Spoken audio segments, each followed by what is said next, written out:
У той час Єзус прапанаваў людям іншую прыпаведь, кажучы: «Валадарство небеснае падобна да чалавека, які пасеяў добрае насенне на полі сваім. Калі ж людзі спалі, прыйшоў вораг яго і пасеяў між пшаніцаю каласоўнік і пайшоў. Калі ж збажына ўзашла і дала плод, тады паказаўся каласоўнік. Прыйшоўшы ж слугі гаспадара дому, сказалі яму: «Пане, ці ж не добрае насенне пасеяў ты на полі сваім? Адкуль жа на ім каласоўнік?» Ён сказаў: «Вораг зрабіў гэта». А слугі сказалі яму: «Хочаш, мы пойдзем выпалаць яго?» Але ён сказаў: «Не, каб выбіраючы каласоўнік, вы не павырывалі разам з імі пшаніцы. Пакіньце расці разам тое і другое да жніва. І ў час жніва я скажу жняцам: збярыце спачатку каласоўнік і звяжыце яго ў пучкі, каб спаліць, а пшаніцу збярыце ў гумно маё». Ото слово Панське.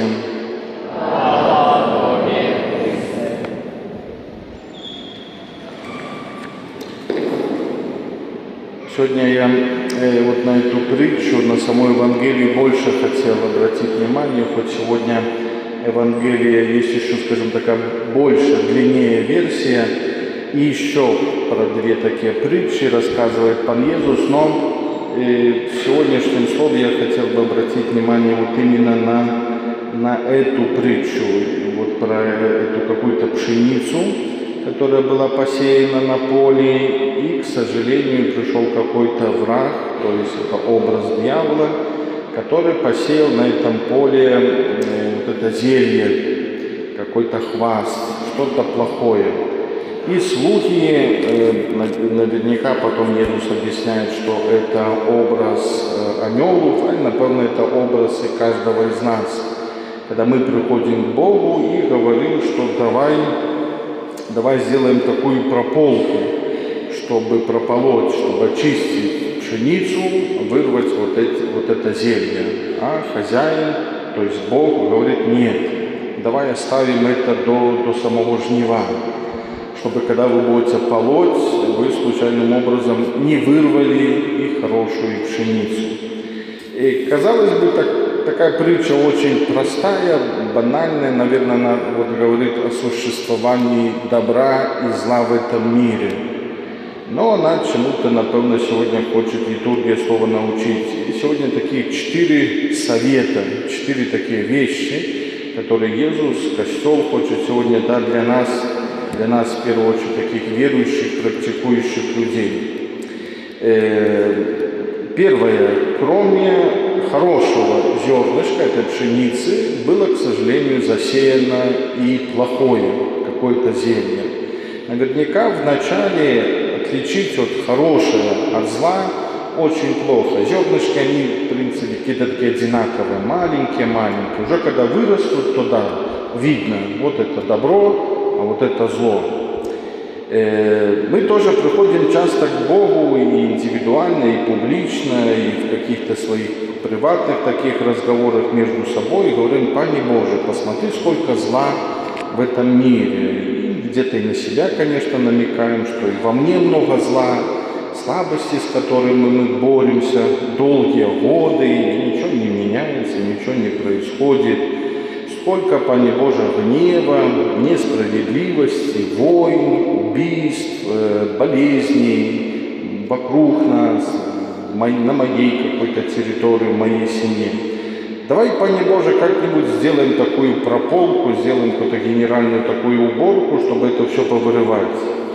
И Иисус в этой притче не то, чтобы говорит, что не надо бороться, что не нужно бороться со злом, или говорит, что нету никакого зла. Нет. Иисус на первое место вот здесь, в этой притче, выступает важная правда. Мы очень часто, верующие, про нее забываем. Почему забываем? Потому что большинство мы где-то эгоисты. Мы такие гордые люди. А гордый человек, пышный, к сожалению, испорченный первородным грехом, он считает, что он более-менее всегда прав. Это каждый из нас. Я в том числе могу здесь поднять 2 руки, когда особенно заходит какая-то дилемма выбора зла или добра. Вот так поступить или так поступить. Особенно, когда это касается моего огорода, моей какой-то жизни, когда кто-то зашел на мои какие-то границы. И вот тогда мы начинаем брать какую-то такую тяпку и начинаем полоть, вырывать. В себе хочу повырывать, в детях, внуках, потому что я знаю, я лучше знаю, я лучше вижу. Иисус говорит, слушайте, на первом месте твоя задача – это познавать Бога, заниматься вот этой пшеницей. Потому что Иисус говорит, слушайте, я вам дал много вещей, которые вы должны этим заниматься. Познать мою любовь, познать мою справедливость, познать мое Слово Божие, познать мою волю. Вот это номер 1. А мы говорим, пойми Боже, зло, вот оно прямо рядом, прямо под моей рукой растет. Или внутри меня есть какой-то грех, который, пойми Боже, я уже воюю несколько лет. И кажется, я многие вещи делаю правильно, а дальше критикую, дальше ссорюсь, дальше ругаюсь, может выпиваю, может это зависимость. Мне нужно, пойми Боже, освободиться от этого. А Иисус говорит, нет, поверь, ты должен жить, все время перед глазами будет твой грех. Прямо он будет тебе с запахом своим бить под твой нос. В одной семье в разговоре часто выступает, когда находишься в какой-то такой бытовой, обычной обстановке. Ты уже как там ксенц, например, и мама или папа говорит, Боже ксенц, скажите, уже дети подрастают, подростки, в семье начинаются какие-то такие ссоры, конфликты, кто кого должен слушаться, как должны дети одеваться, куда ходить, что поступать, как отвечать и так далее. Альбо вот эти всякие игры в телефоне, и мама, папа говорят, Боже ксенц, скажите, потому что они не слушают. Вот скажите, что это несет вред.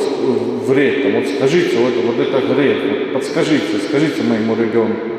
Я говорю, слушайте, вы, родители, хотите моими руками, моими словами, как священника, но как будто тоже так пропалите, прополку сделайте, в грядке моего сына.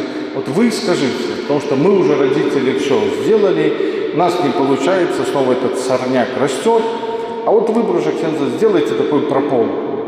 И я говорю, слушайте, а зачем?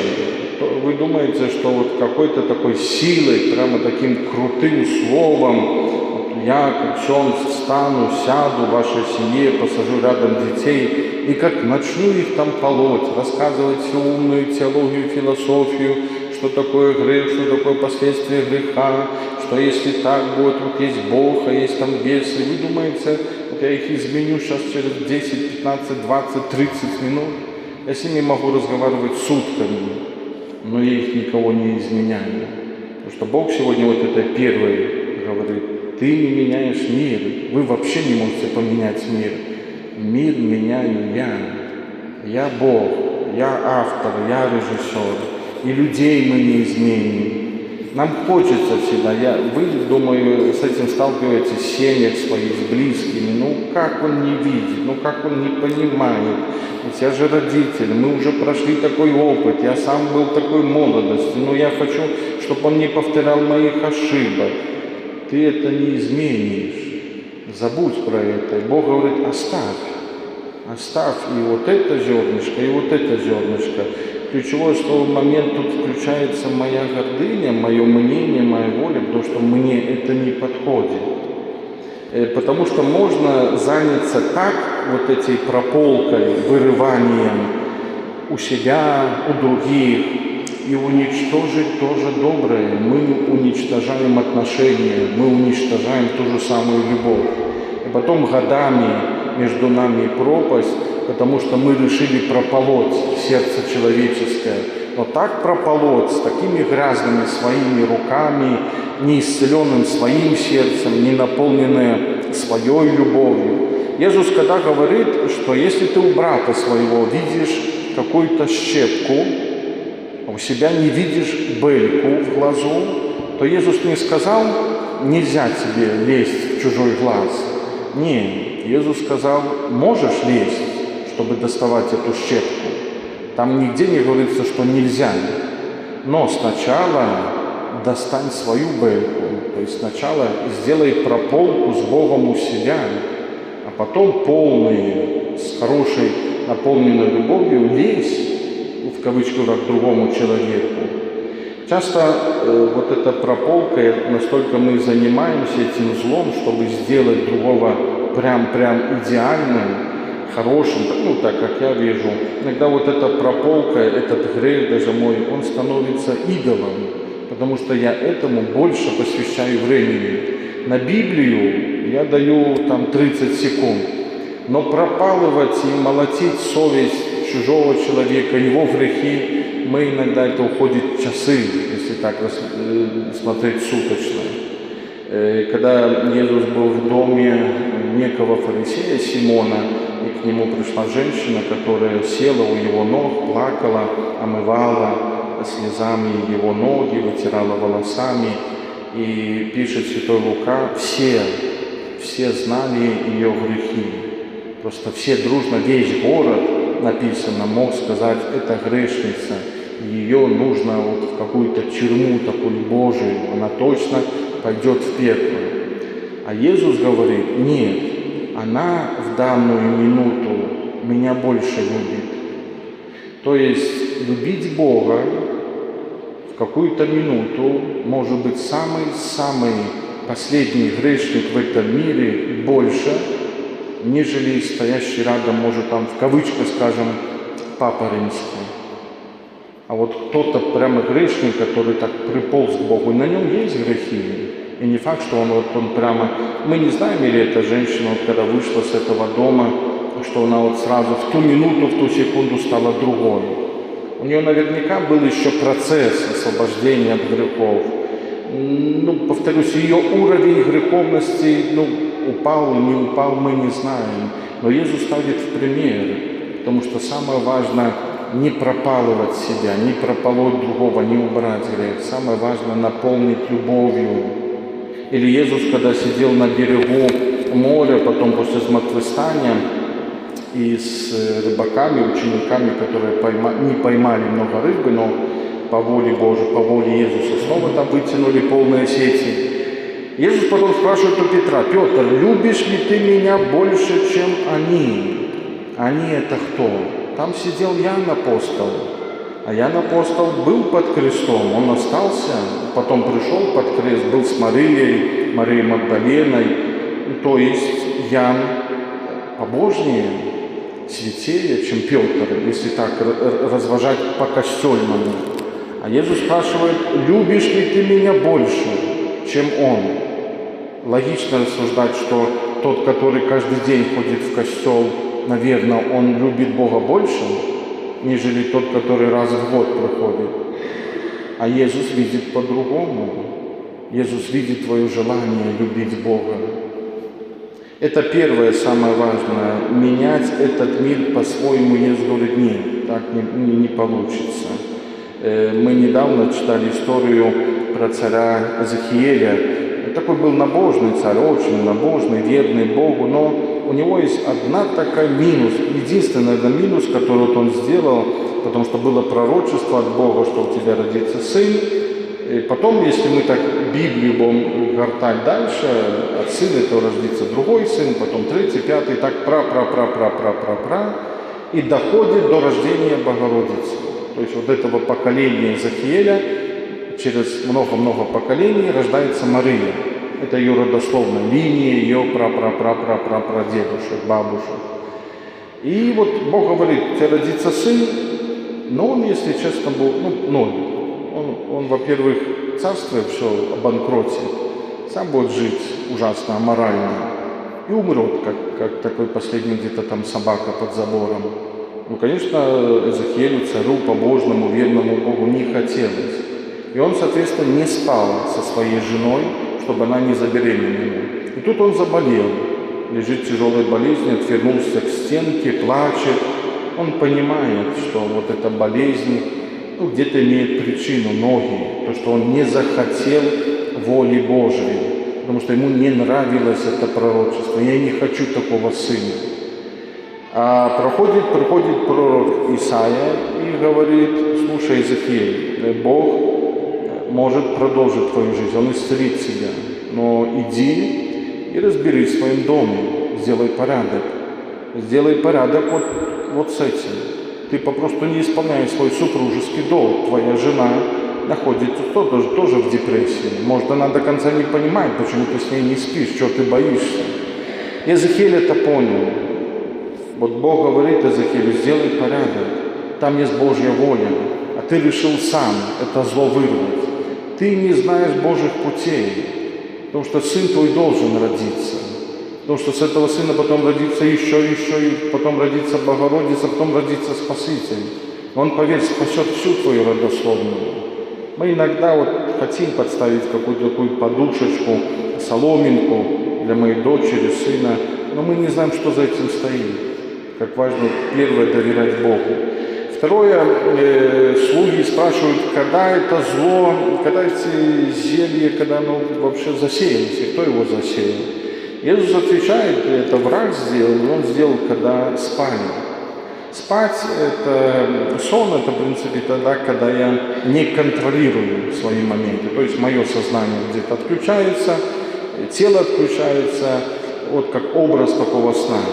Это лучше всего тоже объяснить на истории святого Иосифа и Египта. Мы не раз вспоминали эту тяжелую биографию этого человека, которого братья продали, предали, отбросили. Но Иосиф, когда сначала попал в рабство, потом попал в тюрьму египетскую, это проходил свой такой путь страшный, тяжелый. Но и он, находясь, например, в этой тюрьме, находясь в этом рабстве, он понял одну такую мысль. Он понял, что пострадал безвинно, действительно, не было его вины. Он, не виноват он. Но Бог ему показал грех, который он не видел годами. Это было такое возвышение, вознесение. Папа его любил больше. Давал ему лучшую одежду, такую длинную одежду с длинными рукавами. Носить в то время одежду с длинными рукавами, это одевали чаще всего дети каких-то таких заможных людей, которые не работали. А короткие рукава – это работяги. И братья работяги были. Они с детства уже начинали завидовать, что папа нас не любит. На этой ране отброшенности, отверженности дьявол умеет выращивать свое зелье, аж до зелья убийства. Годами дьявол ждет, когда меня может...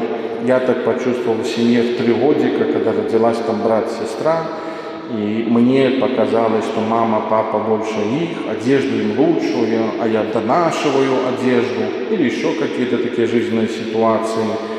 Брату, сыну, сестре моей новую портфель покупали в школу, а мне пришлось донашивать. И на этих моментах рождаются раны, и потом сеет дьявол свои такие злости, ненависти, вплоть до того, что потом братья сказали: давайте его просто убьем. Нет тела, нет дела, и мы будем счастливы. И они это делают. Иосиф начинает прокручивать пленку, потом находясь в тюрьме, находясь в рабстве, что много раз он возвысился, и он это не замечал болью братьев. Я могу иногда приходить к другому человеку, просто похвастаться, просто рассказать, что слушай, у меня сегодня в семье то. Могу это перед своими братьями, сестрами говорить, что вот Бог меня поблагословил, Он мне помог то. Но я не вижу, что я возвышаюсь в этот момент, я хвастаюсь. И кто-то скажет: это ведь мое, да, но другой человек близкий, ты даже не чувствуешь его боли, ты годами не чувствовал его боли.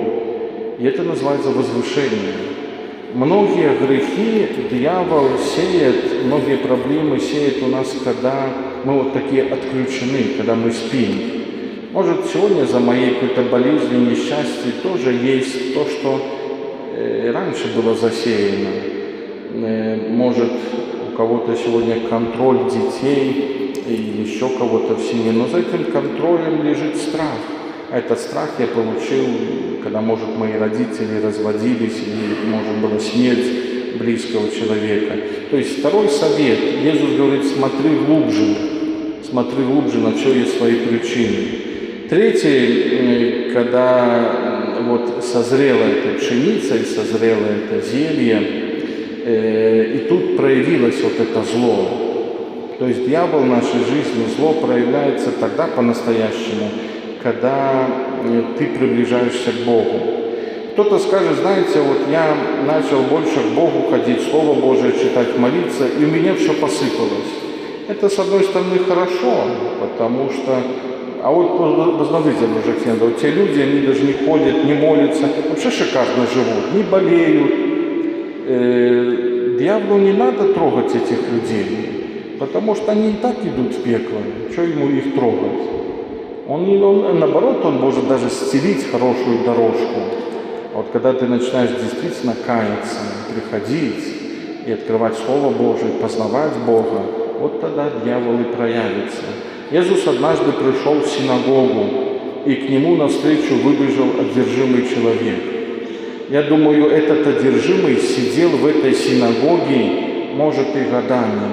И никто не замечал, что он, оказывается, одержимый. А вот пришел Иисус, и все вылезло. Иисус пришел, приплыл на один берег, и там к нему прибегают эти одержимые, потом бесов он выгоняет в эти свиньи бросаются с этого обрыва. И люди прибегают местные, говорят, не Иисус, уходи, потому что ты мешаешь. Смотри, наш бизнес, вот эти свинки, мы на этом зарабатывали. Мы на этом многие сделали бизнес, построили дома, купили себе машины и так далее. А ты пришел и это все разрушил. Не Иисус, я не хочу такого Иисуса. А Иисус пришел показать, что многие моменты у тебя были бесовские. И ты строил не на той пшенице. И четвертое, это самое короткое и важное, вот в этой всей притче, вот это растет зелье, растет добро, и кажется, Бог спит. Нет, Бог контролирует. Это, наверное, даже четвертый пункт, но я бы его тоже поставил на первом. Все, что не было бы в твоей жизни, даже самое страшное, помни, не то, что Бог об этом знает, Он там видит. Бог это контролирует. Дьявол не может ничего сделать без разрешения. То есть у Бога все имеет смысл. Даже самое страшное зло, которое происходит. Нех так Дух Святый научи нас сегодня во время этой притчи Слова Божьего. Аминь.